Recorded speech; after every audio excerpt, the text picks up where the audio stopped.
எப்பா இந்த விராட் கோலி ஃபேன்ஸ் ஒன்னு உயிரை குடுக்குறானுங்க இல்லனா உயிரை எடுக்கிறாங்கப்பா. ஆமாங்க, ரீசெண்டா வந்து அரியலூர் மாவட்டத்துல வந்து விராட் கோலி ஃபேன்ஸ் தர்மராஜ்னு ஒருத்தர் இருந்தாரு. அப்புறம் ரோஹித் சர்மா ஃபேனு விக்னேஷ்னு ஒருத்தர் இருந்தாரு. இவங்க ரெண்டு பேர் ஜாலியா பேசிட்டு இருக்கும்போது விளையாடிட்டு இருக்கும்போது ஒரு வாக்குவாதம் வச்சு போலப்பா. என்னன்னா இவன் வந்து ரோஹித் சர்மா ஃபேனப்பா, ரோஹித் சர்மா இப்படி இருக்காரு, தொப்பை கிப்பமா இருக்காரு, அன்பிட்டா இருக்காரு அப்படின்னு சொல்லி இவன் சொல்ல, இவன் வந்து விராட் கோலிப்பா ரீசெண்டா விராட் கோலி போட்டோ பாத்தியாப்பா எப்படி இருக்காரு, வயசான மாதிரி ஆயிட்டாரு அப்படின்னு சொல்லி இவன் சொல்ல மாத்தி மாத்தி அடிச்சுக்கிறாங்க போல.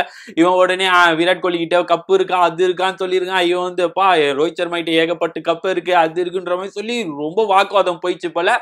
உடனே திடீர்னு விராட் கோலி ஃபேன் என்ன பண்ணிட்டான், பேட்டை தூக்கி அடிச்சு மண்டையை உடைச்சிட்டு இருக்கான். ரோஹித் சர்மா ஃபேன் அங்கேயே இறந்துட்டான். அவ்வளவுதான் போச்சு.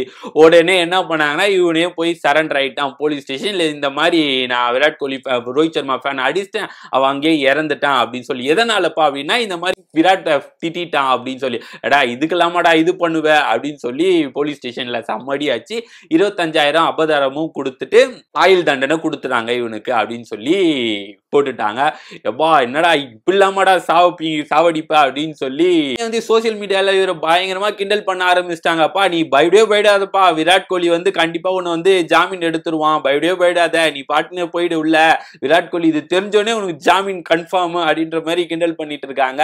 என்னவோ இப்ப திடீர்னு வந்து உன்னோட அப்பா அம்மாவை திட்டாவும் சரி, உன்னோட வைஃப் எதனா சொல்லிட்டா, உன்னோட பிள்ளைய எதனா அடிச்சிட்டா, அப்படி போட்டு அடிச்சாலும் பரவாயில்ல, சாவடிச்சாலும் பரவாயில்ல, எதனா ஒரு ரீசனாவது இருக்கு, இதுக்குண்டு போய் ஏடா சாவடிப்பா அப்படின்னு சொல்லி பயங்கரமா கிண்டல் பண்ணிட்டு இருக்காங்க. எதுவே வந்து இப்போ வந்து உன்னோட பேரண்ட்ஸ் வந்து எப்பா யாராவது வந்து கேக்குறாங்க எதுக்காகப்பா ஜெயில் போனா என்னாச்சு அப்படின்னு கேட்கும் போது ரீசன் இதாடா சொல்ல முடியும். அவன் வந்து விராட் கோலியை திட்டினா அதனால அடிச்சிட்டான் என் பையன் எப்படி கெத்தா அப்படின்னாடா சொல்ல முடியும். இதுவே வந்து இறந்த பையன் வீட்டுல போயிட்டு எப்பா எப்படி இறந்தாரு வருத்தம் கேட்டப்பா, எப்படிதான் வருத்தமா இறந்துட்டாரு அப்படின்னு சொல்லி கேட்கும்போது என் பையன் வந்து விராட் கோலி ஃபேனை திட்டாங்க அதனால சாவச்சிட்டாங்க அப்படின்னாடா சொல்ல முடியும். என்னடா நடக்குது இது அப்படின்ற மாதிரி பயங்கரமா சோசியல் மீடியால சொல்லிட்டு இருக்காங்க.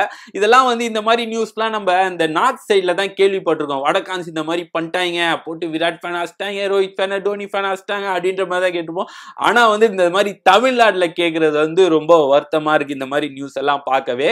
ஆனா வந்து பாருங்களேன், நம்ம ரோஹித் சர்மா விராட் கோலியும் ஜாலியா தான் போட்டோ எடுத்து ஜாலியா தான் சுத்திட்டு இருக்காங்க. ஆனா வந்து அதெல்லாம் அவங்க கண்டுக்கவே மாட்டாங்க. நம்ம வந்து இதெல்லாம் வந்து இந்த கிரிக்கெட்டை வந்து ஒரு என்டர்டெயின்மெண்டா பார்க்கணும், இல்லைன்னா வந்து இந்த பிளேயர்ஸ் எல்லாம் வந்து ஒரு ரோல் மாடலா பார்க்கணும், இன்ஸ்பிரேஷனா பார்க்கணும்.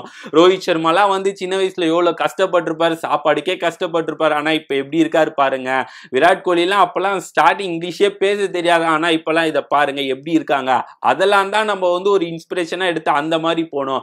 ஆனா இந்த மாதிரி கொலை பண்றதெல்லாம் ரொம்ப தவறுன்னு சொல்லி சோசியல் மீடியால பேசிட்டு இருக்காங்க. ஆனா என்னதான் சொன்னாலும் நிறைய பேர் தின்ற மாதிரி தெரியல. ஆனா இந்த ஆர்சிபி ஃபேன்ஸ் சுத்தமா தின்ன மாட்டாங்க.